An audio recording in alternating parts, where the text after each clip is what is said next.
Lalmonirhat battalion 15 বিজিবির SA পরিবহন cargo থেকে 40 লাখ টাকার ভারতীয় মাল আটক করেছে বিজিবি। বর্ডার গার্ড বাংলাদেশ মাদক পাচার রোধ ও চোরাচালান প্রতিরোধে জিরো টলারেন্স ঘোষণা করা সীমান্তে বিজিবির কঠোর নজরদারি ও টহল তৎপরতা করছে।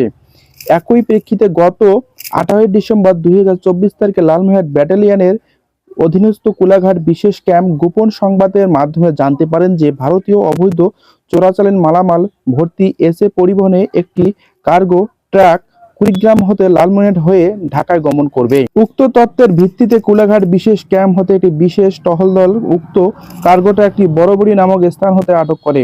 পরবর্তীতে উক্ত কার্গো ট্রাক তল্লাশি করে 40 লাখ টাকার মূল্যের ভারতীয় শাড়ি, 3 পিস প্যান্ট ও প্রসাধনী সামগ্রী উদ্ধার করা হয়। এ ব্যাপারে লালমনিরহাট ব্যাটালিয়ন 15 বিজিবির অধিনায়ক লে কর্নেল শাহ মোহাম্মদ শাকিল আলম এসপিপি উক্ত ভারতীয় অবৈধ চোরাচালানি মালামাল আটকের বিষয়টি নিশ্চিত করে বলেন, সীমান্ত দিয়ে সকল ধরনের চোরাচালান বন্ধে বিজিবি কঠোর অবস্থান আছে এবং ভবিষ্যতে এ ধারা অব্যাহত থাকবে।